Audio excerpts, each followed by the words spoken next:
Good evening, everybody. It's Adam D'Angeli from the Rescue Michigan Coalition coming to you with another one of these unannounced mid-week streams. But, we're getting closer and closer to Election Day. There's getting to be more and more things to talk about, and we've got some topics to go over tonight.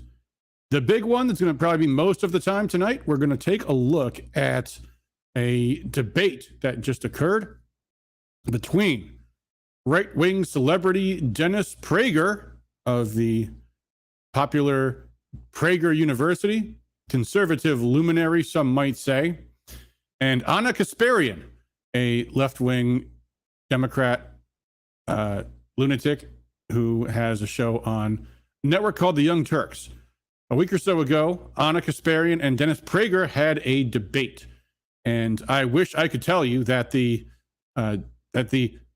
founder of Prager University was easily able to dispatch Ana Kasparian, but no, it was an absolute disaster. So we're going to take a look at that, and we're going to talk about debate tactics. We're going to talk about how to engage the other side, because that sometimes does actually come up when you're going out knocking on doors, when you're talking to people, when you're trying to persuade your friends and family. Now, to be clear, I've always said, more often than not, the best way to argue with a liberal is to walk away, because for the most part, you're not going to persuade them no matter what you say. And especially in politics, when there's an election coming up, the worst thing to do is to spend all of your time arguing with the opposition. But that being said, there does come a time when you sometimes do need to defend your views and argue against theirs. So we're going to take a look at this debate. We're going to talk about what went wrong, and we're going to show you guys exactly how you need to have the right mindset to effectively engage the opposition. So that's one thing we're going to do. But first, two important announcements. I want to get, well, one's an announcement, one's a thing, and let's get right to that. But first, this Saturday, we have a grassroots leadership school coming up in Grand Rapids. So for those of you who, like me, and I hope you are like me, want to stop the total socialist takeover of Michigan for what will be at least another 2 years, and really 4 if the Democrats win the governor's race, we want to do everything we possibly can. No matter what the circumstances, no matter what the odds, we're here to fight to save our state, and that means doing everything in our power at all times. And really, this is the time. We are in the crunch before Election Day. Absentee ballots are going out now, but the people that turn in their absentee ballots first typically are the ones whose minds are made up. Most voters aren't going to vote for still some time yet. So it's not all over. So we have this school in Grand Rapids. I'm at just our homepage, rescuemichigan.com, and we do now have a link to the school on our homepage. Of course, if you get our emails, we've been linking them in our recent emails, but there is the link. It's in Grand Rapids. It's an 8-hour class minus about an hour and a half or so of breaks, a little more than that maybe. So it's a pretty intensive program. I've taught it. It's going to be kind of a combination of schools we've done in the past, which are, I've done grassroots leadership schools and I've done campaign schools, and this will be probably a little bit from both sides. So depending where you're located, but it's not too hard to drive to Grand Rapids. I'll be doing it. So I strongly encourage you guys to attend, even if you've taken grassroots leadership trainings, even from me or from other people. I like to go to schools like these, even though often I know most of the material, but you learn one new thing and it all is worth it. It's only $35, and that includes lunch and materials and everything. And that's this Saturday. It's from 9 a.m. to 5 p.m. in Grand Rapids. There is the address. We really, really encourage you, if you're going to attend, to register in advance. We will allow you to come in at the door, but for the purposes of a head count and pre-ordering lunch and everything else, we really encourage you guys to pre-register. Jane Locke on Facebook says a lot of people are going to be at the Trump rally. Well, yes, a lot of them will be, but you know what, people? Maybe you've been to a Trump rally before. They are a big commitment for anyone that goes to those rallies. You have to show up, and at the break of dawn, you are waiting in line all day long. And they're not, most of them are the same kind of things you've seen before. I know they're an experience. I get that. But there will be more Trump rallies also, and there'll be Trump rallies in other states, and there'll be more of them in 2023 and 2024. We have an election coming up. I would suggest to you, if you want to save our state, this is even more valuable. It's not just a pep rally. I know seeing Trump is amazing and all that, but at the end of the day, first of all, it'll sell out. Some people can't get there in time. So, some people will be at the Trump rally. A lot of people will be at the Trump rally, but hopefully some people that are not going to the Trump rally will go to our school instead. Patty P, by the way, welcome everybody on Facebook and Rumble. Lamb Chop on Rumble says I was breaking up. It's better now. I apologize. I think that was just Rumble's doing. I don't know, but I can't control it when I break up. So at least it's better now. So, yep. And I'm also watching, anyone who's watching on YouTube, we see all the chats in all three locations. Anyway, Patty P says Trump says the same speech every time. Yeah, he mixes it up a little bit here and there. And I will be curious to see what he says on behalf of Tudor Dixon, what he says about Gretchen Whitmer, all of those things. So, but you don't have to go to see the speech. It will be online. It'll be broadcast live, and it will be archived, and anybody can watch the rally after the fact. So, yeah. Like I said, I think anyone that wants to do all that they can to be effective will benefit from training, and we will be doing a lot of that in Grand Rapids this Saturday. So that's announcement number one. The other thing I need to bring people's attention to, this was posted on Facebook today at a group called Michigan Republican Precinct Delegates. I don't know if I've ever heard of this group before, but it's a group called Michigan Republican Precinct Delegates, and this is their banner. So you see these precinct delegates are gathered in what looks like a public park in some metropolitan area, maybe Detroit or Grand Rapids or something, and this Republican precinct delegate is got a bag of dirt and planting something, and this Republican precinct delegate is watering a tree or a flower or something, and this Republican precinct delegate with the funny hats looks like he's about to dig a hole for this Republican precinct delegate who brought a little seed and her dog and waving to the other precinct delegate there, and this Republican precinct delegate's with the flower skirts taking a photo. And this Republican precinct delegate is painting a picture of the flower that they're planting here or some other plant, I guess. But, it's what Republican precinct delegates do, or precinct delegates, as it says here. But anyway, this group of precinct delegates is interested in building the grassroots. And anyway, whatever. But this Republican precinct delegate, Deborah J. Fuqua, or as we call her in Washtenaw County, Fuki, posted this and says, to let everyone know, the Wisers, and I assume she just misspelled Wisers, meaning Ron and Eileen Weiser, who are divorced, by the way. The Wisers have made a huge donation to Rescue Michigan Adam, stole our mailing list and sold it, Rescue Michigan is an LLC. His has teamed up with Annette Kennedy and Samantha Strayer with John Dunlap, has signed a lot of precinct delegates up. They are all connected with the Wisers. David Frey,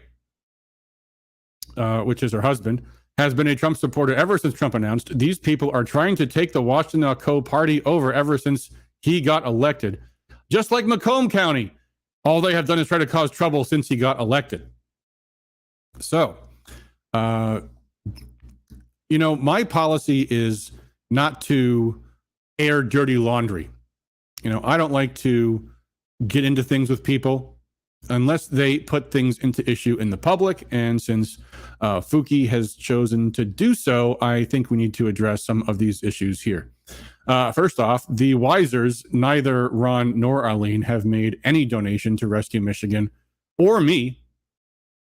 I would certainly welcome it if they did. By the way, I have no beef whatsoever with Ron or Eileen Weiser. They have never given me a dime. But if they did, I would be happy to accept it, and I'd probably put it to better use than other people that have received contributions from the Wisers. Even if I had received a contribution, which I have not, it would have no bearing on anything anyway. But this is just an attempt to, I guess, impute some kind of malice, some kind of malicious motive against Rescue Michigan. But like I said, frankly, I'd love to have a contribution from them. I'd be hiring staff. We'd be doing more videos. We'd be putting out more flyers. We wouldn't be charging people for them. We'd be able to do things for free that we can't do. And then now to the second allegation here. And this is actually a really foul allegation. Stole our mailing list and sold it. Now, here's how you can tell she's lying. Number one, to whom? Who did I sell your mailing list to? By the way, what's your mailing list? What is your mailing list, Fuki? What mailing list do you have? You're a nobody.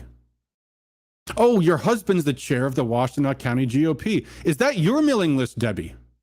Is that your mailing list? Is that your mailing list now? It's actually not.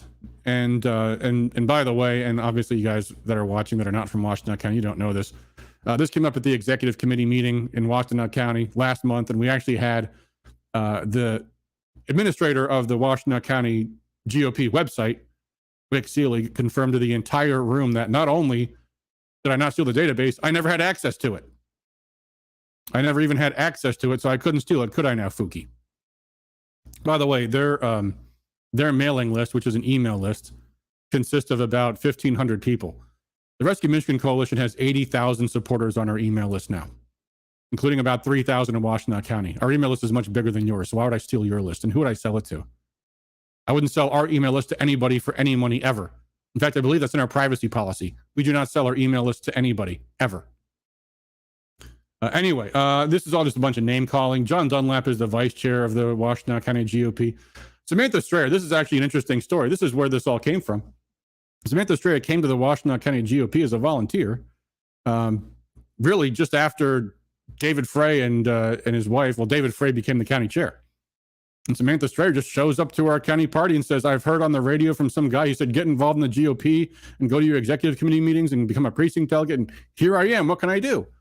And it turns out she's a gifted writer and all these things. She's an editor of a publication some of you may have heard about. I'm not gonna get into too much of that, but anyway, less than a month later, David is asking her to meet him at the Washtenaw County GOP office, and she's like, "No, I'm not going to do that without my husband there."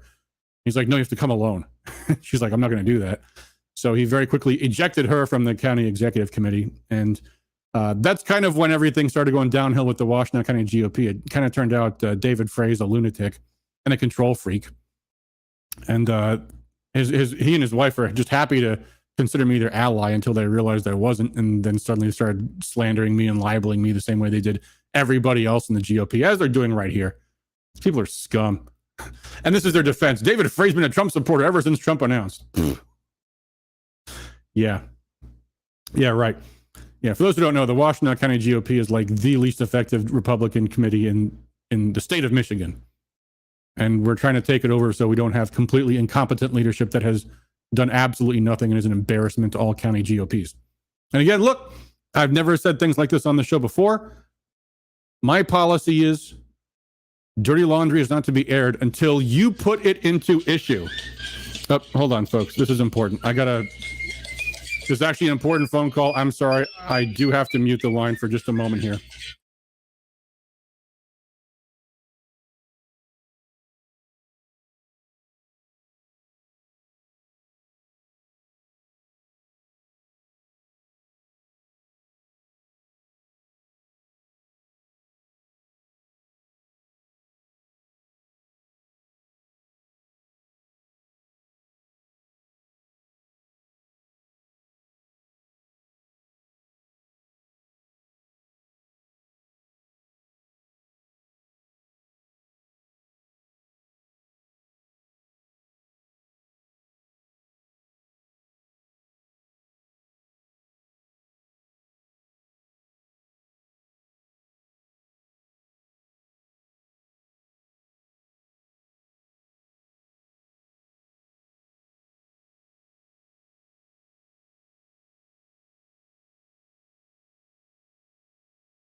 I apologize for that, folks. That was an urgent call that I had to take. I will probably edit that out and re-upload the video with that dead air removed, but that had to be taken. Anyway, you can see here my reply has not been approved, I guess, by the moderators. Debbie, I have captured and archived your false and defamatory post. The Wisers have donated $0 to Rescue Michigan or me. I never stole anything. Your mailing list, I never had access to. You're hereby directed to cease making and retract this and other false and defamatory statements. Your lies are ridiculous and easily proven false. So there you go. The rule is this applies to politics and to law. You don't get to hide behind privacy and privilege on things that you put into issue. So Debbie Fuqua Frey wanted to make this public. So there you go. There's that. All right. Enough of that gibberish. Let's get into the real topic here. By the way, I heard about this through my good friend Joe Neerman, who runs the YouTube channel Good Logic. He actually did a watching of this video on his own channel last night. I'd encourage you guys to subscribe to his channel as well. He has had me on as a guest. He has interviewed Lucas Gerhard and helped support him through the difficult time that Lucas went through. That was the college student that was facing felony terrorism charges for making a joke about his rifle. A big story in itself. So you can check that out as well. But as Joe was going through this debate, and he's an attorney, so his angle too was just kind of, going point by point about the debates. But I really wanted to do my own analysis of this debate of Ana Kasparian versus Dennis Prager, and the real thing here to study and to see how badly Dennis Prager does is to realize how conservatives have a natural way of having their own principles used against them. And in fact, I should point out, let me show you guys. There's a really good book that every conservative activist really needs to read, and that is Confrontational Politics by Senator H.L., aka Bill Richardson, who unfortunately just passed away a few years ago. He was a founder of Gun Owners of California, and a very long-term activist and a great guy and a great author too. And I hope my camera takes me back into focus someday. Geez, why is it still out of focus? But I will just read this one short point about this. This is actually so important that it's the very first chapter in the book. It's a short book. It's an easy read. It's not long or anything, and it's brilliantly written. But here's the point. He says, why traditional American habits prevent conservatives from successfully countering the left. And he relates a story. A number of years ago, I was teaching some fellow conservatives the methodology needed to effectively debate our fuzzy friends and liberal acquaintances. At the conclusion of the class, I asked two of the students to debate a given issue. One was to take the liberal side and the other the conservative. The man selected to argue the conservative position was an extremely bright, articulate young lawyer by the name of Lou. The conservative Gary, whom I asked to play the liberal, was also extremely capable, a Stanford graduate with a master's degree in English. Within a minute, Lou, the conservative, was in trouble and before long found himself on the defensive, being chewed up by Gary, the conservative arguing the liberal line. I stopped the debate and asked the lawyer why he wasn't using the techniques he had just recently been taught. His response was very informative. He answered, I don't like to argue that way. What the young lawyer was really saying was that his conservative Christian upbringing had formed patterns of response that dictated his behavior. And even though he knew better, he felt guilty answering any other way. Sound confusing? Not if you understand someone who's raised with traditional American values. Lou, like most conservatives, had been raised to be direct in response to questions. To be evasive, not to answer forthrightly, is considered deceitful. Lou, like many of us, had been taught from childhood to look people in the eye and be brief, direct, and honest. He had been admonished to be polite, considerate, and respectful of the opinions of others. Any other response would be considered pushy, brash, and confrontational. So when Gary, playing the liberal position, changed the subject by asking a question, Lou politely went along and directly answered. And at that point, Lou was trapped on the defensive, responding to Gary's statements and accusations. And this goes on, but you get the point. And this is the point you're going to see throughout this debate between Dennis Prager and Ana Kasparian, and you'll see how she completely shreds him. My camera is still not in focus. This is aggravating. What do I do? Will this help? Oh, that did help. Amazing. I should have done that a minute and a half ago. All right. let's get to it, folks. Let's watch the debate, and we will do a blow by. I'll just pause it here and there for the blow by blows. We see how this goes. We ache to have them on our shows. We ache to debate them, but they won't debate us, and they won't come on our shows, and they won't have us on their shows. I have offered tens of thousands of dollars to any left-wing columnist on the New York Times to debate me anywhere they want. They could choose the moderator. They could choose the audience, and serious money.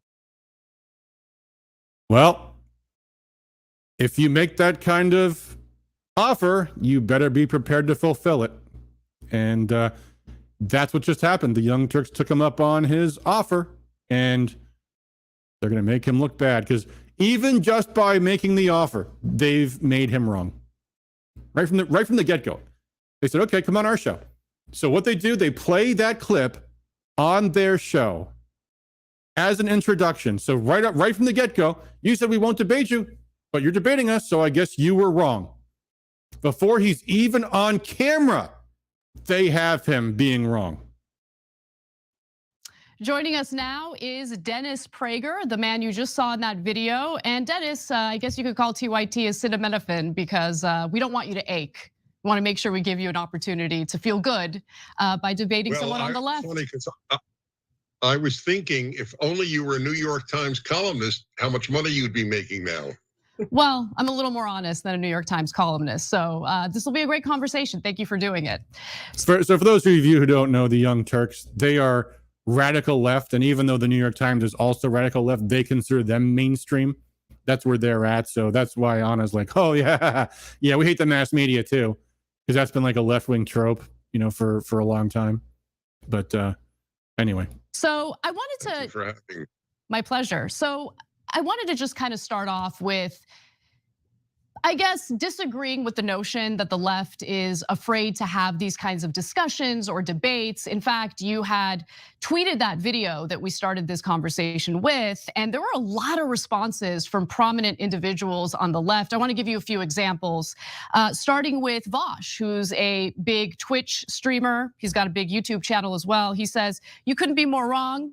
I love spirited debate in the free marketplace of ideas." He even provided his email and would love to have that conversation with you. My good friend Ben Burgess also responded. He's a great guy. He says, "Hi Dennis, I'd be delighted to chat with you either on my show, or you could host it through PragerU, or I'm sure Modern Day Debate or some other neutral platform would be happy to host it." And on multiple occasions, I noticed that Sam Cedar would also love to debate you. So he responded in that tweet as well, saying available, and adding Tim Pool knows what lengths he would go to not even be on the same stage as me, right, Tim? So there's some drama with Tim Pool. So right from the get-go, here's how they set him up. She goes, yeah, all these people now say, now that you've said no one will debate you, that they all will. So what are you gonna do? You can't debate them all now. They let him walk right into that trap. Now, what's he gonna do to get out of it? He could simply say, no, you don't get to do that after the fact. I've asked this person, this person, this person, this person, this person. They all refuse to debate every single time. So just because some random nobodies, I mean, that's a smart way to knock down some of these people like Vouch or whoever that is. Just because some nobodies on Twitter say they want to debate me, that's not an actual accepting of debate. That's just trying to score cheap talking points. But let's see how Dennis answers. Cool, but just wanted to let you know, you don't have to ache anymore. There are lots of people on the left who want to debate you. Oh, I have no doubt that there are a lot of people on the left.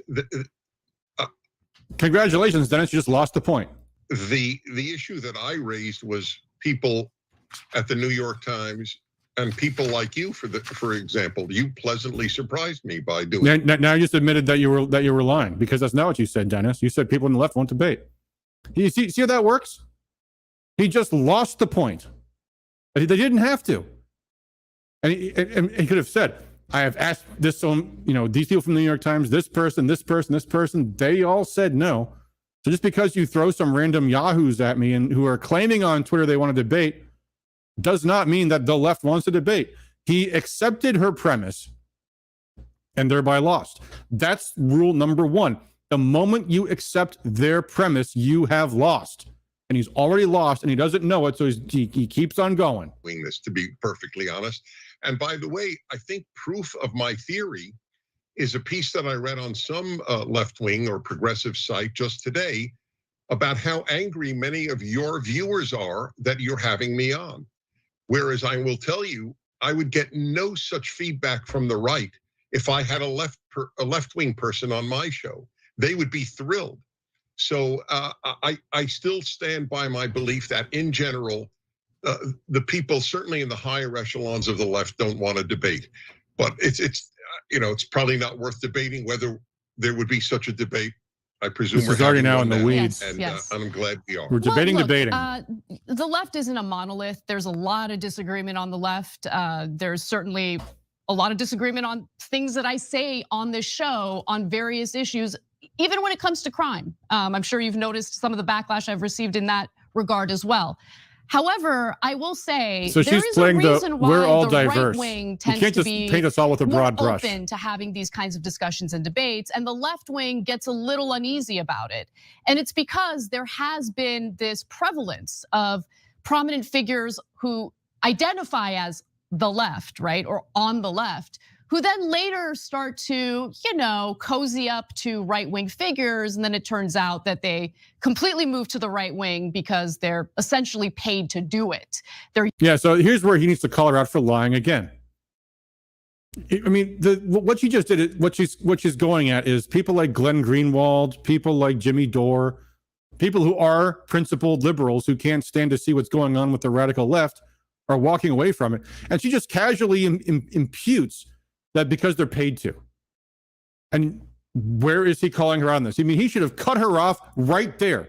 Who are you talking about? Who are you accusing of taking bribes, Anna? Who are you accusing of taking bribes? Don't just piddle around with, oh, so-and-so is, someone out there is doing this stuff. But he's not doing it because he's a conservative and he's playing nice. He's not playing by the liberals' rules. Used as tools by the right wing to essentially spew right wing talking points while purporting to still be on the left. In fact, Dave Rubin's a great example of that. Dave Rubin used to work with us. He identified as someone on the Jump in right there. How do you know David Rubin did it for money? How do you know? Where do you get that accusation from? Left. Dave. Yeah, go ahead. Forgive me, Anna. Dave Rubin made a video for PragerU, Why I Left the Left. Oh, I know. He does not, in fact, state to the world that he's still on the left. I don't know who you have in mind, so I can only address the one name that you gave. Dave Rubin acknowledges he's not on the left. That doesn't get to the point. The point is, you accused him of leaving the left for money. You have no evidence of that, you liar. How dare you? David Rubin's not here. He's not here to defend himself. How dare you, Anna, accuse him of leaving the left for money? You can't do that. That's completely improper. That's completely inappropriate. I mean, that's what his tone should be. Confrontational, accusative. You're slandering someone who's not here to defend himself. You have no proof what's in David Rubin's mind. Your cause and effect is backwards. He's making videos for us because he wants to help more people understand why he left the left. And there's nothing wrong with him doing that. But he just said none of this. He just lost that point. It's interesting because if I recall correctly, you had a conversation with Dave Rubin and how incredibly important it was that he was engaging in these discussions with you, discussions with the right wing. And you stated something very specific. I actually want to go to that video and I want to get your thoughts. Maybe you can elaborate on what you meant in this video. Let's watch. I want you to continue to say you're a liberal because you're of great use to good values. Well, don't worry, I'm not doing it for your use of me. I'm doing it for myself. No. It's like Christians who say to me, oh, we would love you to come to Christ, but you are so valuable to us as a Jew when you defend us Christians. Yeah. And they're right. You are valuable in the best sense of the word because America needs people who are clearly liberal and to be honest, and fall into the category of kosher as gay, to say, hey, hello, the conservatives are not hate mongers. Hello, they should be heard. And maybe every so often you should read National Review or watch a PragerU video. Okay, obviously, first of all, that was a terrible thing that Dennis Prager said. You should never read National Review. They are the worst trash in the entire quote unquote conservative universe. But secondly, and again, the attitude of the left is to always accuse, and you know exactly where Anna's going with this. Hey, Dennis, you just told David Rubin he should really try to continue to be a leftist and not pretend he's not a leftist anymore. Now, the smart answer from Dennis Prager would be, that's absolutely acceptable, because that's the point that we want him, is to have more people follow along the same authentic path that he traveled. I used to be a liberal, and I became a conservative because of things that I saw and the experience that I had, and I want to help people that have those same experiences to see how those relate and how those show why you should, from a perspective, be able to see the other side and be able to help people who are dogmatic in their liberalism see the other side. You have to say, there is absolutely nothing whatsoever to be guilty about in what I said. And in fact, it's shameful of you to try to even contest this and to call that wrong. But let's see how Dennis handles this question. So, Mr. Prager, you can understand why members of the left would feel a little uneasy when these discussions take place, because usually it's a sign that someone on the left got lured in with some billionaire cash. No, you're a like liar. Dave Rubin did. Okay. Well, Some billionaire cash. Hey, Anna Kasparian, how much money has the Young Turks taken from Jeffrey Katzenberg?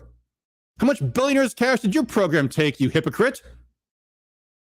Dennis Prager going to say anything about that? Probably not. see, well, that's an unfair statement. I don't accuse people on the left of having their positions because of money, and I don't think you should do that with regard to conservatives.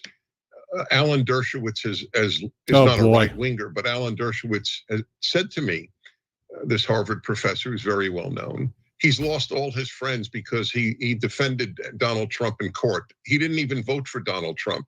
Just merely defending his right to have a defense was enough for him to lose his friends. The assumption on the left is that if you're a conservative, you're a despicable human being. And this is a perfect example. The only reason Dave Rubin would have done it was for money. I don't know anybody on my side of the spectrum who holds their positions because of money. There's a hell of a lot more money on the left anyway. Really? If you want to get money, I mean, his point is valid, but it was weak and subject to attack. I mean, and that's where Ron is clearly going with this. Oh, you say there's no money on the right? Well, how do you make your money, Dennis Prager? I mean, that's where she's going, and that's where he invited her to go. You know, opening up about Alan Dershowitz, you know, who's a famous liberal, wealthy. Also, by the way, not someone conservatives should really be citing, because if you start looking up to Alan Dershowitz, you're going to be starting to watch Alan Dershowitz and getting his wacko positions on gun rights, his wacko positions on abortion. And Dershowitz has some other vulnerabilities as well. But he's getting away from the point. He's getting away from the point that you're imputing someone's conscientiousness with no evidence. You cite nothing. You're just name calling. And that's the other thing you need to do. You need to call out when they do these things. You're not debating, you're not arguing, you're not presenting evidence. You're just name calling. You're just slander, you're just smearing. That's not evidence. That's not an argument. But he's playing right into her hands. And by the way, it's only going downhill from here, folks. How is PragerU funded? The Washington Post. How is PragerU funded? Got him. By people on the internet. And wrong answer, Dennis. The right answer is, how are you funded? How are you funded? Why does YouTube promote your channel? Why does YouTube put you into the mainstream when they censor and silence us? Because if money is the objective, Anna, if you're saying money is the objective, I seem to have noticed there's more money on your side. There's more billionaires on your side, Anna. Your party has complete control of the power structure in America. And I'm not just talking about the government. I'm talking about big business too. I'm talking about Wall Street. I'm talking about the mass media. I'm talking about big tech. You profit from being in the majority opinion. And it is ludicrous, Anna, to say that that the Republicans are the ones benefiting from these power things. I mean, that's what you need to do. You got to turn this around. Instead, what's he doing? He's doing all defense. He is on the losing side. And he will stay on the losing side for the next 22 minutes. By wealthy donors, but PragerU is pittance compared to the money that is available just to BLM. How much money was given to Black Lives Matter? By the Ford Not by billionaire donors. They certainly received quite a bit of money from individuals who wanted to donate to that cause. But if you think there's a lot of money on the left, I mean, you would be mistaken. But I do want to move off this because there are actual topics, issues. Yeah. So now that he's gone somewhere, anywhere at all, she changes the subject immediately. I've won. Let's go to the next topic. I mean, he should have dragged her back and said all the things that I said earlier, but of course he doesn't do that. That are worth discussing. The richest zip codes vote Democrat. Mm-hmm. The wealth today in America is disproportionately on behalf of Democrats and the left wing. That's either a fact or not. Anybody could look it up. There's a difference between voters. If you're telling your audience to look something up, you're losing the debate, people. If you're saying go to the books to look something up, you are losing. I mean, yeah, he's right technically, but that's not how debates work. That's not how argumentation works. The only way that you win this argument is by saying things that Anna knows already, that she doesn't have to look up. You could say something like, 99% of Wall Street's donations went to Hillary Clinton, not to Donald Trump. You could say, YouTube promotes your show and censors mine. You know, these are things to point out, but he didn't do that. Instead, he went to BLM or something. And go look it up. The zip codes, like those matter. Oh, more of the wealthy zip codes support Democrats. I mean, 20 years ago, that may have not been true. And some viewers might still have that conception. So it's a bad line of argument, and he's doing it all the wrong way. It's all intellectual and not emotional and psychological. Those are the ways you convey things to people. Let's continue. And again, Anna gets to control the entire debate because Dennis agreed to those terms. In wealthy parts of the country, and who ends up serving as donors, both for politicians, corporate politicians, of course, and for right-wing media. If you think left-wing media has major billionaire donors, again, you'd sadly be mistaken. But the information regarding PragerU, which, by the way, you're listed as an organization that's tax exempt, correct? And you're not supposed to be talking about political issues, but wrong. You're completely wrong, Anna. That's a complete lie. Where did you get that lie from, Anna? Is he going to challenge her on that lie? You should call it out right this minute. That's not true at all. You can absolutely be a nonprofit organization and talk about politics. Actually, that reminds me, going back to Fouki saying, Rescue Michigan's an LLC. Yeah, so what are we supposed to be, unincorporated? But anyway. Last time I checked, PragerU talks about a lot of political issues. Yeah, because we can. Well, then you haven't checked in a long time. Wrong answer. Wrong answer.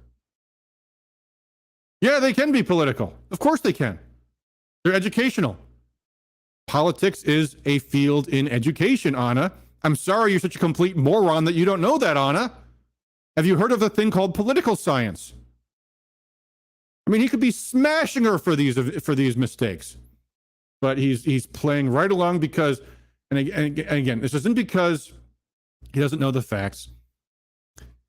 It's because he doesn't know how to reject a premise. And that's what you have to do. The first thing you do is attack the premise, because the premises are always BS. But instead, he accepts the givens that Anna just put forward. Your organization talks politics. And now he's saying, no, we don't. I mean, yeah, I mean, we can, but up to 50% of the blah, blah, blah, blah, blah. And he's already lost. For example, we never did a single video on Donald Trump. And that's not exactly political. We just did, that doesn't disprove anything. That's a terrible point. We put out a video a week. So we have 500 videos out about, and we just put out one on Millard Fillmore. If you boy, numbers and Millard Fillmore. How engaging is this talking point? To that political. Riveting. Most people never heard of it. We're doing every single I know, president. laughed at him. Many of our videos, probably at least half, are purely educational. So to tell you about every president. He's letting her win this. Many, maybe many, if not most of our arguments are not, of our videos are not political. You're just admitting that many of them are. He didn't attack the premise. He didn't attack the premise. Yes, we can educate people on politics. The law does not say that a nonprofit can't educate people about politics. It says you can't electioneer and you can't lobby, and we don't. Unlike your program, Anna, that constantly engages in both of those things. Your program constantly. I mean, you've had people on. The president of your network, Chunk Uger, ran for Congress himself, spent episode after episode after episode plugging your left-wing, lunatic, crazy candidates who got crushed in their primary elections. And you and Chunk Uger go on air and scream and moan and cry and bitch when your candidates get crushed in the primaries. All the time, constantly. All you do is electioneer. That's all you do. And we don't. He could be saying those things and just smacking the crap out of her, but instead he's playing right into her hands. For example, Democrat or Republican, by some noted historian. It's a caricature of PragerU for you to say that we are largely political. PragerU describes itself as conservative. Like So? It's a conservative take, which by the nature of it being conservative is political. Wrong. But listen, it is what it is. I do want.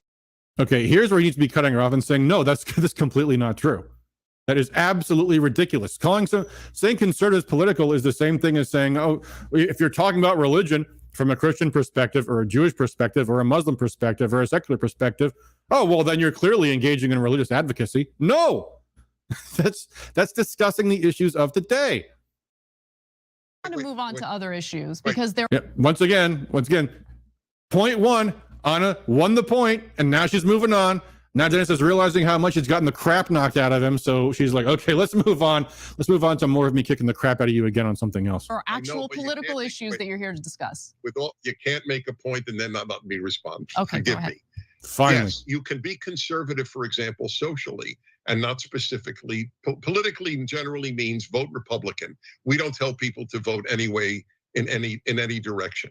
But yes, we do believe that America is the finest country ever founded. If that makes us political, we're political. Weak answer. I mean, that doesn't disprove anything she said. Yeah, we believe America is great, therefore I win. That's your argument? So I want to move on to other like, yeah, okay, statements you've made, other issues. You know, you do focus on culture war related issues. Also, by the way, I should point out this too. It's her audience. He's trying to persuade her audience that she is wrong. It's not a neutral audience. It's not like you're at a college campus with, I mean, it wouldn't even be anyway, with an equal number of liberals and conservatives on either side. And people are kind of just, I wonder, let me hear them both out and decide which one is more correct on this issue. No, you're talking to a bunch of brainwashed commie punks that watch this show. So why pull punches? What do you think there is to avail yourself of America's the greatest country in the world? Like, how is that going to win any of them over? You know, your job is to show the audience how they are being misled.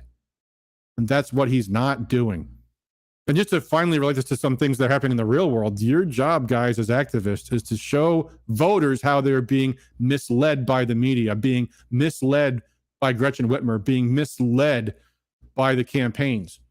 But they're not telling you about Prop 3, what they're not telling you about Prop 2, what they're not telling you about Gretchen Whitmer's record.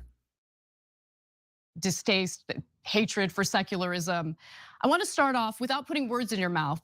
To show a video of something you said just yesterday on the Dennis Prager show that I thought was fascinating. So let's take a look at that and we'll discuss. The computer sticker phenomenon is crazy. It was actually one of the biggest shocks What does I that had. mean? What does that mean? On your computer right here, people, instead of just having a blank back, Oh, I see. they would Have put messages. yes, it would either And be what was the common message? I heart women, or just the female sign, the circle and Wait, the arrow. I heart women on a woman's computer? Yes. All of this is proof to me that women need men. These women are manless. They may have hookups, but they're manless. And they might have been fatherless too. Ending with my generation, I would say, ending with the baby boomers, but certainly through then, a young woman thought a lot about, do I have a boyfriend? Mm-hmm. What will my wedding be like? What will I wear? Who will be there? Who will the guy be? That I believe is healthy and normal for a young woman. Mm-hmm. It's a good thing. That has been knocked out by the feminist left. And if you think about it, you're a weak female. All right, you guys get the idea. On Rumble, Pieman 5000 says, Adam, do you trust the polls on the governor race? They seem like push polls to me. I find it hard to believe Trump would invest resources if the race was that far gone. Well, okay, a couple of things to that point, Pieman. I don't entirely trust the polls, but they're not completely out of the ballpark. And the sense I get in the field is that Whitmer is winning right now, frankly. I hate to say it. But the fact is, the cavalry has not arrived for Tudor Dixon. And whatever resources Trump has invested, what resources? He's doing an appearance tomorrow, but that's it. Or the day after tomorrow, but that's it. Where's those Trump bucks? What's that $200 million Trump PAC money? Is that there? People don't see it in the advertisements, do they? They're certainly not giving money to Rescue Michigan, just like Ron Weiser isn't. The polls are skewed, I'm sure, but a skewed poll will be off by 1, 2, 3, 4, maybe 5 points at the most, but they're not like completely wrong. They're not completely wrong. Lamb Chop says Alan Dershowitz was on the Lolita Express. The Lolita Epstein Express logs. He's a pedo. I don't know. Dershowitz, for his part, vehemently denies it, but whatever. The problem I have with Alan Dershowitz is that he's a plagiarist, and he got caught, and instead of admitting to it, instead destroyed the career of the guy that pointed out that he was a plagiarist. But that's a whole other story. Anyway, so Anna has just played an unfortunate clip of Dennis Prager saying a bunch of stupid radio talk show host stuff, and so now she's going to laugh at him about it, and we'll see how Dennis handles that. So fascinating statements there. You seem to believe that women who love themselves, who love women, who feel confident about being women, tend to be manless and lonely. Do you genuinely think that? Now, here's where the smart person would say, I think that virtue signaling is a sign of a deficit in someone's personality, whether it's saying, I love women, or hate has no home here, or anyone that has to broadcast their opinions about something is grasping for someone to get to something. That's the way to mitigate what he was just played on tape saying on the show, and getting to that, and then maybe relating to the fact that there's this thing called billions of years of evolution that you liberals all believe in, right? So does that not mean that there exists a thing called a desire to procreate? Doesn't that make sense to you, Anna? You science believe in, you believe in science, right, Anna? That's the way you get to that. That's the way you go back on offense. That's the way you go back on offense. But what does he do? He stays defensive. Do you think I'm manless and lonely? I think yes. women rock. I said that in general, women need men, and I've said 1,000 times that in general, men need women. The fact that that's controversial is a statement about what's happened to our culture. Joe Neerman on his show also made the good point. You can be a woman and have a man and still be lonely. You can have a partner and still be lonely. That's those things are not mutually exclusive at all. But you got triggered by a story about women who have laptop stickers. He didn't get triggered. And that's the thing he needs to go for. I wasn't triggered. I was making a point. These stickers say something. I'm not triggered. I'm not upset by it. I'm not offended by it. I'm a little ashamed for the sake of our society that this is where things go. He could say that. That's not what triggering means. Triggering means I can't stand to see these things. Triggering, for example, would be like when I went to San Francisco and went to a local bar and sat down next to a guy who was a content moderator for YouTube. And we started having a nice discussion about gun rights. And I made the point, like, don't you think people have the right to self-defense? I mean, don't you think people should have the right to defend themselves from criminals? And the guy gets up and storms out of the bar because he can't possibly talk to me about this. That's what being triggered means. It means being too much of a psychological baby that you can't talk to somebody about something. That's what being triggered means. So you're wrong, Anna. That's not what triggering means. Learn to use words with their proper meaning. That's, again, things Dennis could be saying to keep himself on the offense or counter offense. That just say positive things about women. Your mind immediately went to, they might have daddy issues and they're lonely, they need men. I want to understand your thinking. Like, what? Because if they didn't, they wouldn't have the sticker. How do you get to that conclusion? It's if you had a heterosexual man with 97. He's caught. You heard that stutter? He's caught. He's trying to think his way out of this instead of going right to the counter offense, going right to, here's why you're wrong. 7% of men are heterosexual. A heterosexual man with 97% of men are heterosexual. Citing a study, which immediately, I mean, citing a study is never the way to debate anything. So when you're debating facts, the other party will just say, you know what? I've heard facts that are different from you. And your study might be wrong. It probably is. That's the way we think of the liberal studies on climate change, and that's the way they think about our studies. You will never, ever win a discussion or debate citing a study. With a sticker, I love men, you would wonder why. Why don't men have stickers, I love men, but you think it's perfectly normal and a non-issue that women would have stickers? Maybe gay men do have stickers that say, I love men. I mean, he's just going off on these random side points that don't make any, that don't even have any relevance to the issue at debate. Stickers, I love women. What is the point of saying that? It is worthy of a question. And I don't think that 50 years ago, this would have been, obviously there were no laptops then, but I don't think it would have been a common sentiment. I don't understand why. I don't understand. This guy is totally lost. This guy is totally lost in this debate, and he's trying to find his footing, and he can't find it because he let her spin him around. And now he's dizzy. Women would need to announce, I love women, if they're not a gay woman. You tell me, I'm curious. What does that signify? Here's what she's going to say. She's going to say, because women need support and women are beaten and women are oppressed and women are abused and women are raped.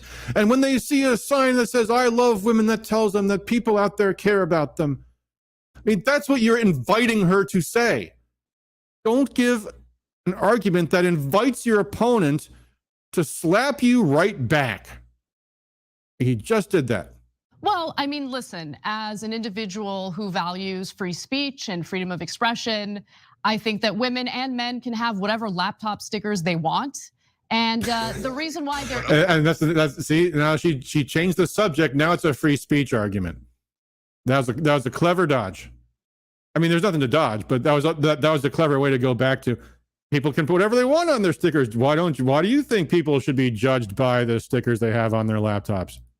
Is a difference between men and women in regard to those laptop stickers is because, I mean, when you really think about it, women didn't have the right to vote for a very long time. Women didn't even have the ability to apply for a credit card until the 1970s. There have been equality issues when it comes to men and women. Now, we're getting a lot better, that's for sure. But first of all, I don't agree that women have laptop stickers that just simply say, I love women. It's probably some sort of empowering. Yeah, that's the other thing too. They're having a whole argument about a stupid anecdote. Which at the end of the day, I mean, Anna could just jump in and say, really? Did that actually really even happen? You sure that's not just something that you made up in your head? You know, I've got a sticker on one of my laptops that says, if babies had guns, they wouldn't be aborted.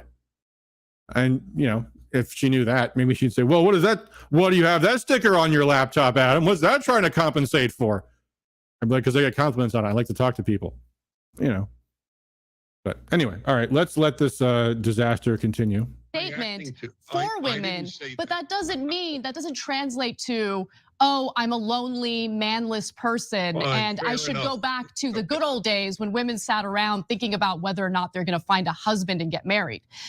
You seem to push your values and your views on relationships onto other people. And what I'm trying to get you to understand is, you know, it's also her mic is louder, so she can shut him down, and he gives up. She just keeps on yammering. She keeps on yammering. I mean, this is where you in a debate you go over. You say, no, I'm sorry, you made 10 accusations against me already. You got to stop and let me address the first 10 before you can move on to the next 15. Is rather than making generalizations about what's best for women, maybe allow people to live their lives as they see fit, have a belief system as they see fit. Okay. Why do you feel the need to force your beliefs onto other people? All right, so first off, let me just read another short little passage from the old good old confrontational politics here, because this is actually picking right up where we left off here. Liberals have no moral compunction to be direct or to answer any questions asked of them. If they don't like the subject, they will subtly change the direction of the conversation by asking a question. Their sentences end in question marks. They will quickly change the topic and ask a question in order to put the conservative on the defensive. The conservative, polite by nature, rarely attempts to keep the liberal on the subject by insisting he stay on the original matter being discussed. Instead, the conservative bites and, true to form, tries to answer the new question asked by the liberal, thereby finding himself far afield from where he originally started. And that's exactly where we are now. So now Anna is asking him, so why are you such a monster that you don't think people are entitled to their own opinions? And he has to now go back and go all the way back to that premise. And say, everything just said was a lie, so let's start from the top here. The notion that because I'm saying that it's sad to see people having certain stickers on their laptops, I'm not saying what people can and can't do. I'm saying it's too bad that people feel they have an obligation to put these statements out in public. There's all kinds of things he could say to go back on the counteroffensive. How dare you say that? You support politicians, you support a whole value system that prides itself on censorship and that views everything that we say as hate speech. And make her argue against that. Do you actually, Anna, do you really contend that conservative speakers on campuses don't get shouted down, don't have their events shut down by campus radical activists that can't stand debate? That's how, Anna is literally trying to get him on the side of conservatives are against free speech. And you've got to be pretty thick to lose that argument. And this is what's happening. All right, I will try to stop ranting and let this thing get over with. Well, first of all, okay, I don't understand the word force. The fact. Sorry, I just said I was going to try to let this move quickly here. I don't understand is never the way to answer a question. I don't understand. What you mean? No, don't say that. I don't understand what you mean by force. No, I'm not forcing anybody to do anything. You liar. You're putting false words in my mouth. I've never said that people should be forced to. I just said it's not the best thing. Do you think that if I offer my opinion, I'm forcing people to adopt it is a bit odd? You don't believe that America should be secular. So what does that mean? Wait. Let me finish that point. Sure, go ahead. I believe that I have the right as you. No, I get to finish that point and address your next false point. I never said that people should be forced to say anything. And just because America, I say, would be better off not being secular, doesn't mean people don't have freedom to. So stop lying about what I'm saying, Anna. I mean, that should be the theme. Stop lying. Stop lying. Because that's the way they argue. They lie and lie and lie and lie and lie and mislead. And you have to keep pointing that out every single time it happens. To offer people thoughts on what might be a better and happier life for them. I've written a book on happiness, which has touched a lot of lives if one wants to read the reviews on Amazon. An unavailing point. I believe, again, that in general, of course, every generalization has exceptions. Most women will have a better and happier life with a good man, and most men will have a happier and better life with a good woman. I don't know why that is controversial to state.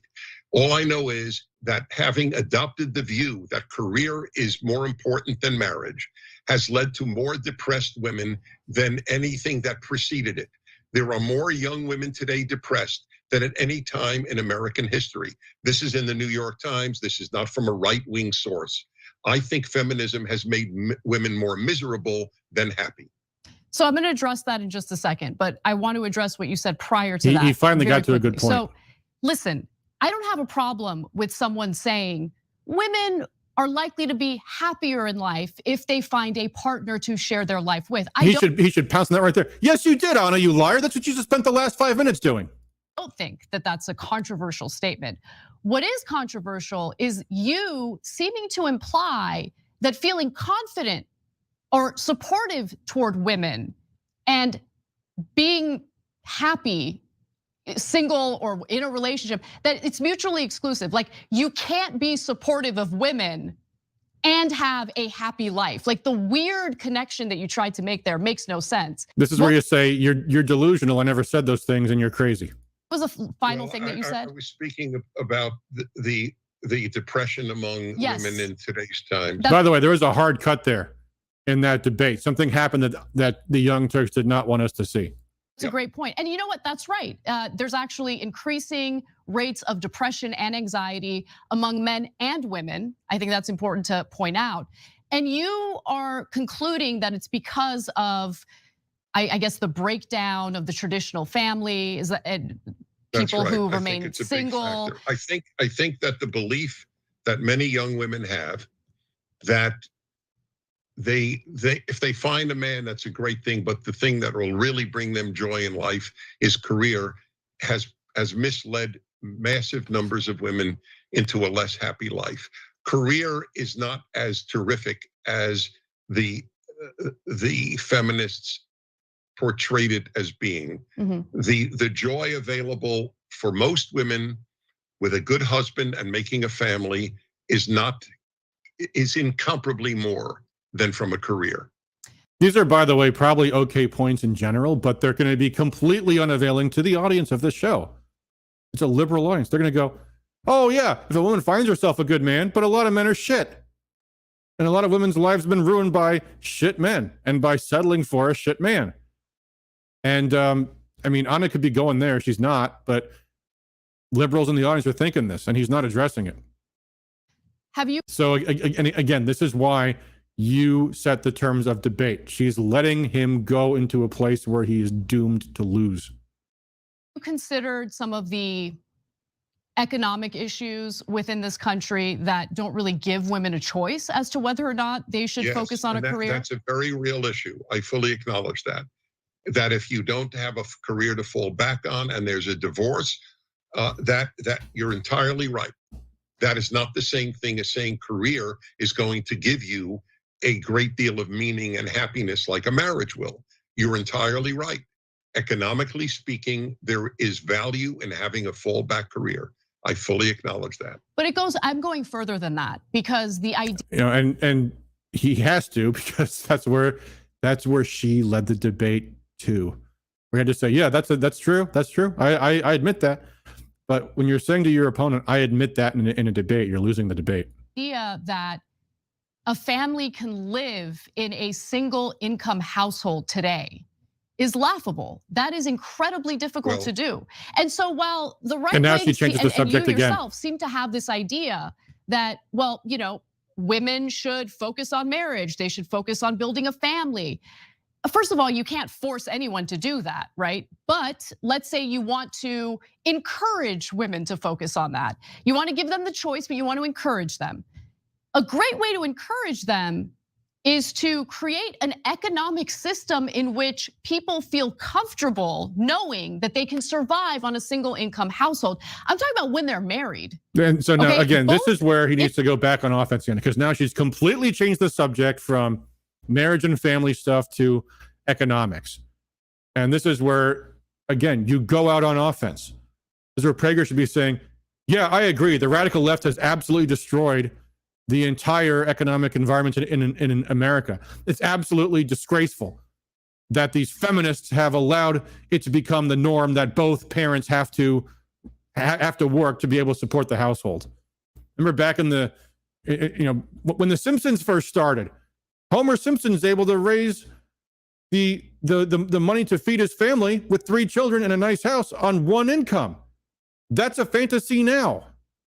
And that was a huge part of dragging women into the workforce. That was what the feminist movement was all about. And all of your economic policy stuff, if you want to get into an economic debate, Anna, fine. Let's talk about the Federal Reserve. Let's talk about taxes. Let's talk about regulations. Let's talk about how, if you want to go there, but go there on offense. Instead, you're letting her just throw in all these talking points about, oh, it's the evil corporations that have made it so that no one can afford anything anymore. Individuals in a marriage have to work in order to be able to pay their rent, pay their mortgage, put food on the table for their children, educate their children. Another way to say is, what does this have to do with what we were just talking about? Wages have remained stagnant since the 1970s. Women don't have a choice as to whether or not they can work or whether or not they should just focus on raising children. They don't have the choice. That's the point I'm trying to make. No, it wasn't. And we differ. You say, no, it wasn't. That was not the point you're trying to make. You just changed the subject to something completely different. On that, because the reason that many women, not all, but perhaps most even, are working is not just economic, especially certainly in the upper class, upper middle class, and even part of the middle class. It is because they believe that their self-worth derives more from work than it does from family. So Prager's completely losing this point now too, because she just made a weird economics argument, and without saying so, the gist of it was, it's all the conservatives' fault for the bad economy. And Dennis is still talking about family stuff. He hasn't even missed that. He hasn't even caught on that she's changed the subject. If a girl got up in a high school or college class, let's say a professor or a teacher said, so women, to the extent that they can now say that, because you can't say boys and girls in many elementary schools, because we're told by your side that sex is not binary. But let's say they say, we'd like the women in this class, please stand up and. By the way, don't make asides like that if you're not going to go down that road, because otherwise it just seems weird and distracting. Tell us what your vision for your life is. If a girl got up in a college class and said, to be honest, my greatest hope in life is for a good marriage and to make a family, she would be regarded as almost a freak. Would she? What is that based on? Yes, what evidence do you have to back that up? I live in the real world. So do I. There is, okay. And that's where you're saying, okay, well then you're a lunatic. You're a lunatic. Every single person on the left says that this is what feminists have been arguing against for 50 plus years. Okay, and you believe that if a girl got up and said that, she would be regarded with the same respect as the girl who said. No, he's just encouraging her to repeat herself. This is not how you debate. Are you kidding me? For 50 years, the entire mantra of the feminist movement has been women belong in the workplace. Women belong in the workplace.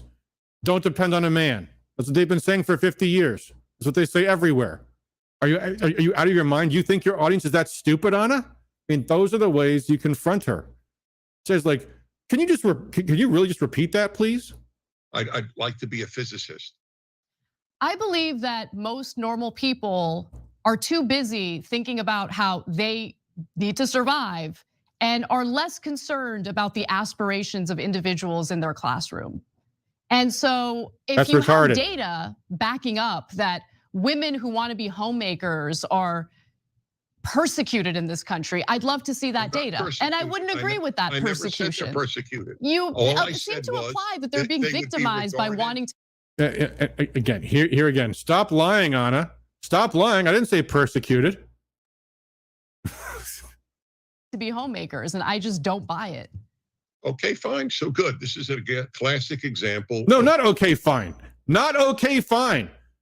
You misrepresented my views, Anna. Stop lying. And these are the things that need to be said, and these are the things that he just can't bring himself to say. Because that's the way conservatives think. They're not confrontational, they are not aggressive. When people twist their words, they try to let me just clarify, because obviously you didn't understand what I was trying to say. No, she's intentionally lying about what you were saying. Of what I say on my radio show, I prefer clarity to agreement. You think that a girl who got up in a college class and said my most fervent dream is to have a happy marriage and a family will be regarded with the same respect as a girl who said I would like to be a physician or a physicist? We differ. Perfect. Okay. All right. And again, if you have data backing up what you're saying, then I'm happy to admit I'm See, this wrong. is where again, you see that? He says, if you want to believe this, that's fine, we differ. And she says, well, if you have the data to back that up.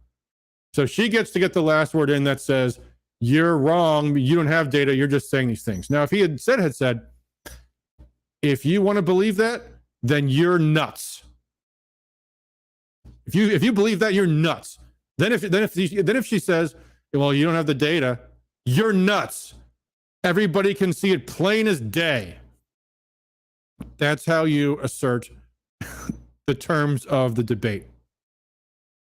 The teachers don't do this and then set into a computer. So you're just declaring, you're making up stories about how women are treated in the classroom, and we're just supposed to buy it? He just keeps losing. We're each giving the perception of reality that we have. Not every perception of reality has a database. Otherwise, one is a functional. Look at how much he's losing. One cannot make conclusions about life without data. Okay. All right. So let's move on to right-wing violence.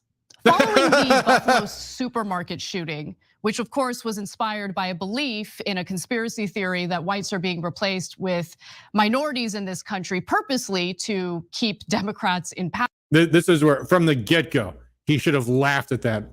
Let's talk about right-wing violence. You know, I mean, he should have disrupted her right then and there. But watch, this is, I think, the worst exchange in the entire debate. Watch how long this goes on for. This is disgraceful. Power. You felt the need to kind of downplay right-wing extremism in this country. Wrong, liar, bitch. Should have shut her down right then and there. He still sits there, and she's now already made like 3 points against him. He lets her keep going. And you said, quote, "This man represents such an infinitesimally small segment of the white population." Now, while that statement might be literally true, I don't think that the white population in America mostly consists of domestic terrorists. So I agree with you on that. It seems like you kind of want to brush aside the very real problem we're having in this country with political violence. At which point, I mean, he has to cut her off here and say, are you out of your mind? There have been thousands and thousands and thousands of instances of radical left-wing violence, murders, arsons, lootings, beatings, stabbings. And you think you can point to one event and talk about right-wing violence? Are you nuts? And he lets her watch. Politically motivated violence. And I want to give you a few other examples. For instance, the Southern Poverty Law Center did a poll and found that he's still letting her go. Voters believe in that white replacement conspiracy theory. Are you concerned about that at all? Asking these questions. Now, at this point, he should have already said all the things I just said. The white replacement conspiracy theory. I mean, first of all, the white replacement conspiracy theory is not a conspiracy theory, it's left-wing planning. They've announced it. They've said it over and over again. They said it when Ted Kennedy passed the Immigration Act of 1965. They said, Ted Kennedy said, this will be the gift that keeps on giving to the Democrats for the next 50 plus years. The Democrats said that. They knew what they were doing when they did it. So he could make that point. And there's plenty of other left-wing political operatives who have said the exact same thing. Yes, that's exactly what the immigration thing is all about. It's not a conspiracy theory. It's their announced agenda. And not only that, but you've shown no evidence whatsoever that had anything to do with the shooting. None. Nothing. Why are you lying to your audience like this, Anna? These are the things he should be saying, but what does he say? Let's see how he addresses this latest interrogation from Anna Kasparian. Right now, we have had, I believe, 2 million illegal immigrants. Oh, boy. And the Democratic president of the United States has opened our border. There was attempt to close the border to illegal immigration. So I will ask you, and I mean this is not even as a challenge, I'm curious, why do you think people on the left want millions of people to come in legally or illegally? Well, let's first discuss. He just think of all those things that she just said. Let's address right-wing violence. He let her get away with that. Right-wing supermarket shooting, which you claim is infinitesimal, which I'll give you, it's infinitesimal, but it's still a problem. He let her get away with that. The replacement conspiracy theory, he let her get away with that. Why is he letting her get away with everything? And he throws back with this question. Oh, well, don't you think immigration's a problem? Discuss the inaccuracies in your statement. Number one, there are legal means to immigrate into the United States. So, for instance, so what? This is where, at this point, a sensible person's patience is absolutely blown. And you have to start calling stuff. I'm not talking about legal immigration. I'm talking about illegal immigration. That's the issue. Don't change the subject. We're talking about illegal immigration. Oh, there are legal ways to come to the country. I'm not talking about people that follow the law. I'm talking about people that break the law. It's the asylum seekers who are being used as political pawns by people like Texas Governor Greg Abbott. I'm not done. You're done. This is where you have to shut her down right there. No, you've changed the subject. We're talking about illegal immigration, not asylees. And by the way, every single person that comes to the country can't just claim asylum. Yeah, there's bad things happening all over the planet. Oh, everyone's just come in, asylum. We gotta, yeah, my country's poor, asylum. That's not the way the asylum system works. In fact, what the law says with asylum is you have to apply for asylum in the first country you get to. You don't get to cross through Venezuela, cross through Colombia, cross through Costa Rica, cross through Mexico, and then get to America and say, by the way, I want asylum. That's not the way that system works. So that's actually illegal. And yeah, the Biden administration is facilitating that as well. But that's not even the issue that we started with. That's not the issue that she's not answering that issue at all. And you have to call her out on this. First of all, Anna, you're completely wrong about asylum. You're completely wrong about that. That does not explain away the 20, 30, 40, 50, 60 million illegal aliens that are in America right now. They're not all asylees. Florida's Governor Ron DeSantis, they came into this country seeking asylum, meaning they are here legally. That's a lie. Call her out on that. You don't just get to show up and say, I would like asylum, and now you're an asylee. No, there's an approval process. You come here illegally, you can apply for asylum. You may or may not get it. You're not automatically a citizen at that point. And they are awaiting a federal judge, an immigration judge, to make a decision about. And until the judge makes a decision, they're here illegally. Asylum status.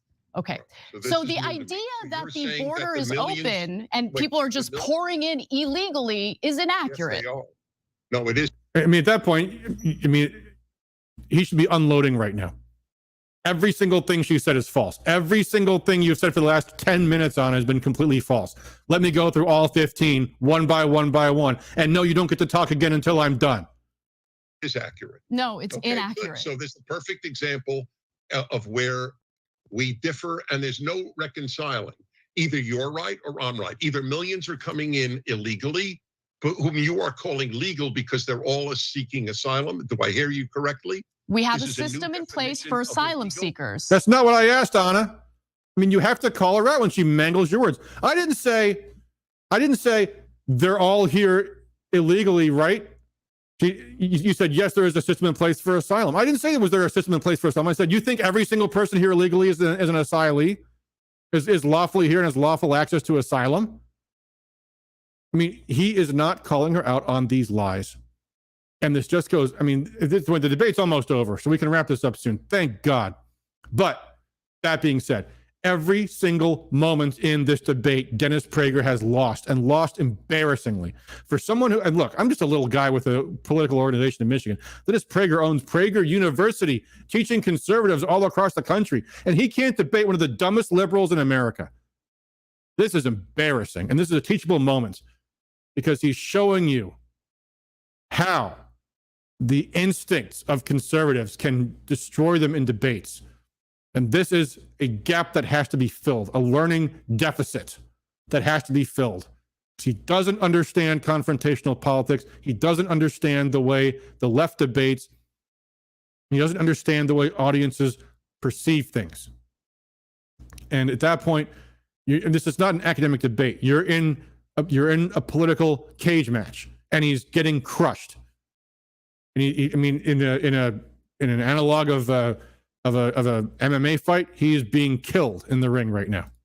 So are you saying that we should do away with that system? And if you are saying that, then it would require members of Congress to pass legislation that reforms our immigration system. But no, actually, Anna, you're wrong about that too. You're completely wrong about that. You know, they don't need an act of Congress. Illegal immigration is illegal right now. And applying for asylum from a country that you did not directly enter here from is also illegal. You can't traipse through country A, B, C, D, E, F, and right to the US and say, I like this one the best, therefore I get to be an asylee here. That's not the way it works. Asylum means I am fleeing from some specific political persecution I face in my home country. I don't get to just pick and choose wherever in the world I feel like going. I have to stop at the first safe place I can get to. That's where you apply to it for asylum from. They're not doing that. That makes them illegal immigrants. You're wrong on it, and they don't need to change any law to do that. He has to stop her right here before she plows through to the next false thing that she says, which she surely will. I mean, I think you'll agree with this statement. Members of Congress have no interest in passing any legislation or engaging in any immigration reform. That's the dumbest thing I've ever heard, Anna. Shut her down right there. All Democrats support immigration reform, and a good chunk of Republicans do too. And they do have an interest in it. It's called cheap labor. We have companies and businesses that are exploiting undocumented immigrants for cheap labor, and they have no recourse. That exists. Yeah, and they like having the open border system. And they want more open borders. And they want more H-1B visas. So you're totally wrong on it. Why would you say something so stupid? Oh, nobody in Congress actually supports reforms. They said nobody in Congress supports legislation. That's what they're there to do. But they love the theater. Members of Congress love the theater. For the record. And he's saying she's right. He can't stop saying how right she is. That's the best thing Dennis Prager likes to say in this debate is you're right, Anna. I spit on corporations. They are woke and they are abusive of See, you can't change the subject, Dennis, because you're no good at this. He's trying to let's go to the woke corporation thing. Like he's going to follow along with him on that one. Fat chance. labor at the same time. So you're not going to get any defense from me or any conservative of big corporations. I can't stand them. The fact that Disney will not. Yeah, no conservative in America will defend corporations. I mean, this is just embarrassing on more levels than I even thought. It's not even just bad debating right now. It's bad facts. I mean, just basic errors. Just throwing out things that can be disproven. You've got a million easily proven things you can say, and he just keeps going back to stupid, crazy things that she can just come back to and say, Dennis, are you really saying the conservatives don't support corporations? Because we don't support corporations. Who in the world does support corporations if conservatives don't support corporations? I mean, this is unavailing to the audience. It's unavailing to anyone judging a debate on its merits. This is we're ending on a low note. Let's just try to finish this off now, guys. I'm sorry this is taking so long. Allow people at their amusement parks to say boys and girls anymore gives you an idea of how sick they have become in the wokeness of this non-binary evil. And that I do believe is evil. To tell little children you don't know if you're a boy or a girl until you decide. Do you think that's healthy? I think it's unhealthy to spend the amount of time you spend in judging decisions that parents make about their own children. I think it's none of your business. So that, you see what she did there. He tries to change the subject to transgenderism and corporate wokeism and stuff without missing a beat. She doesn't say, "Oh, Dennis, I see what your premise is, but you see, it's actually a little bit different than that." It goes right to, "Here's why you're completely wrong, Dennis, because what you're actually doing is fascism." That's the reason why they're able to do this so well is because that's the first place their mind goes. No matter what comes out of his mouth, her brain starts by thinking, "Let me tell you why this shows you to be a fascist." Which, by the way, is a great way to debate effectively. That's what you should do when you're engaging with an opponent in a debate. The first thing you should go to is, how does what you just said show that you're a fascist? Well, I think women should have the right to choose whatever they do with their bodies. Really? Killing babies? You think it's okay to kill a baby? I mean, that should be the first thing that you think of because that's where you go, and that's what they do. What Dennis Prager's got going on in his brain is, let me think of the right research that's got a point that refutes that. That's where he's thinking. And that's why he's unable to think of a snappy comeback. I don't think it's anyone's business. And schools are not doing anything close to what the right wing is describing. I mean, it is amazing because you talk about Alan Dershowitz, who had written a column in the New York Times about how it should be okay to have sex with underage girls, okay? You don't call him a groomer, but you'll call our educators who have done nothing. I don't know that Alan Dershowitz actually wrote that column. I think she just made that up. But again, I mean, that's another tactic that she's using. Oh, now we're talking about Alan. I mean, that was clever. Throwing back Alan Dershowitz in his face. Another good reason, by the way, to never quote a liberal. Don't cite to Alan Dershowitz. Don't cite to, what's his name? Is it Jeffrey Rubin? Jeremy Rubin, whatever it is. Don't rely on liberals for your points, because it might turn out they're groomers. But nonetheless, I mean, she's going right on the offense and bowling him over as he's just completely lying. She's lying about this stuff. I mean, he has to keep interrupting her, and he's not doing it. She bowls him over, and he just takes it. You have to, at some point, just talk louder. Just talk louder. Are you crazy? You think schools aren't doing this? It's happening everywhere. It's happening in hospitals. We've got the evidence. We've got the tapes. We've got the tweets. They're everywhere. There's a bill in Michigan right now to make it so that parents can't stop a child from having a sex change operation. That's on the ballot in Michigan right now. And the governor supports it. The attorney general supports it. The secretary of state supports it. The media supports it. The universities support it. Every single major institution in Michigan is supporting allowing children to have sex changes and to have sterilization, to sexually mutilate themselves. That is on the ballot. It's that mainstream. So don't tell me for a second, Anna, that this is a fringe thing. He should be shouting her down by this point.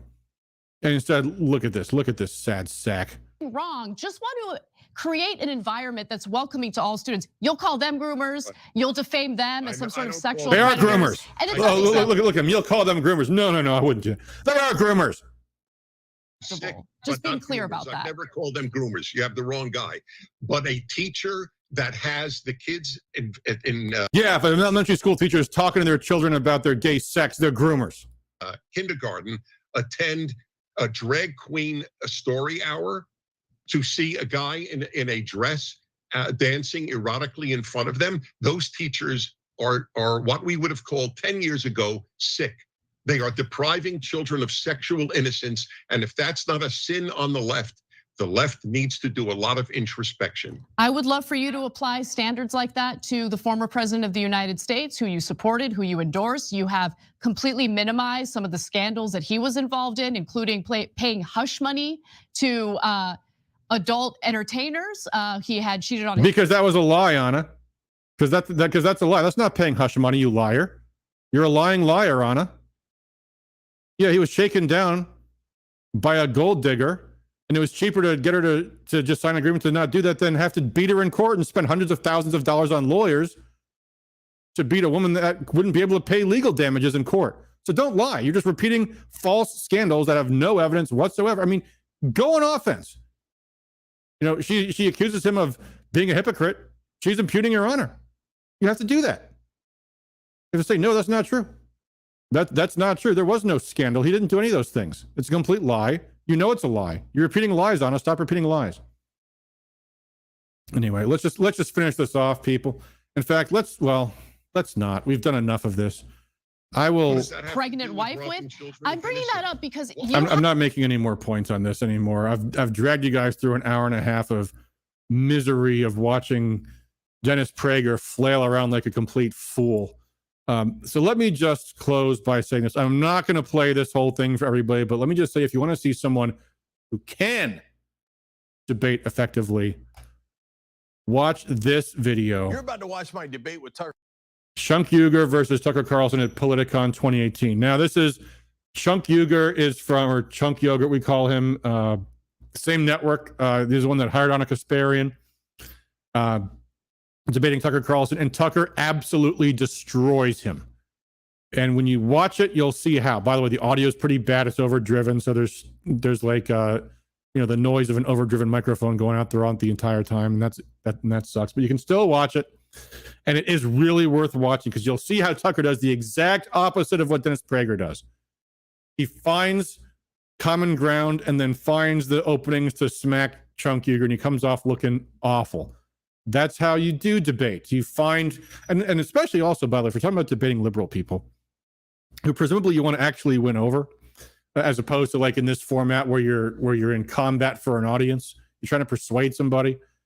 This video is a textbook example of how you can actually find commonality with people and then make a reasonable inference that you can kind of take them along with. And that's a much, much better way to be effective in debates. So, all right, this went a lot longer than I thought it was. My God, an hour and a half we've been at this. I am so sorry, people. I hope at least you found this interesting and amusing. The chat's been pretty quiet in a while. So let me know if you guys get anything out of this. Maybe not. I see the views have been dropping off. It's been going a long time. I'll tell you what, though, I will close with one more fun thing to check out on YouTube, and I will let this play for just a minute. Dame Pesos is back on YouTube. This is the guy that did the Young Turks meltdown videos, and he disappeared from Twitter for a couple of years, but he is back, and he's got new videos posted for the Young Turks election meltdowns in 2020, 2021, 2022, when all their candidates lost. And here is just a funny clip and just a nice little wrap-up about Anna Kasparian. So here we go. By the way, Dame Pesos is a Mexican fellow with an amazingly obnoxious laugh, and it's just a joy to listen to him. So anyway, here we go. The next thing she's going to do is accuse Aaron of sexually harassing her. Because that's what she's going to try to do to me now. Because this is bothering them so much. She kind of did. Oh, she did? What did she say? She accused him of harassing her. She accused him of harassment. So watch this. She did this to me. She sent this a DM to me last night. The last DM she sent me was April 14, 2016. Watching you guys kick ass right now. That was her last DM to me. She says, I'm sure you remember when you constantly made inappropriate comments about how sexy you found me at work, and even felt the need to ask me where I shop for my jeans so you can buy a pair for your wife so she dresses better. That was followed by an apology card you wrote me for the degrading harassment. I've been holding back, letting you run your mouth nonstop as if you're some sort of warrior for what's good in the world. That's going to change. I did ask her about, I want to buy a pair of jeans like that for my wife. Apparently that's offensive to her. And I'll tell you this story. The story about that was followed by an apology card he wrote me for degrading harassment. Anna Kasparian used to dress, when I worked there, unbelievably inappropriately for a newsroom. She looked like she was going to a rave. The skirt, one time she came into the newsroom with a skirt so short. It wasn't a pencil skirt. It was like a fluffy one too, but so short that she bent over in front of me and I literally saw her ass. I say you gotta get her right. Get her right. Make it happen. Keep it right. Be electric. Come alive. You can do it. Try. And I go, hey, Anna, nice new skirt. So let's bring in Max. Now, Max, where would you like to take the conversation? Unfortunately, Jimmy Dore used to work here. It's a decision I deeply regret. Both Anna and I got frustrated, and at one point, she sent him a DM that I'm going to. All right, guys, that's enough. I'm going to cut this. I'm going to call it a stream. Lamb Chop on Rumble says, for me, it goes back to an oppressive Catholic upbringing to allow liberals to walk over me. Great insight. Thank you, Lamb Chop. Appreciate it. Says Candace Olsen is the best. Lamb Chop, let me know if you mean Candace Owens. If not, I don't know who Candace Olsen is. But there you go. All right. Thanks, everybody, for just, I don't know, maybe this is a fun stream, I guess. I don't know. I kind of liked it because I like screaming and yelling and calling people out for their stupidity. And I got some things off my chest before our regular show every Sunday night at 9 p.m. So we'll see you all then. And who knows, maybe I'll even do another midweek stream if more crazy things happen on the interwebs and maybe more allegations and shit like that come out. So till next time, guys, thanks for all you do for liberty. Peace out.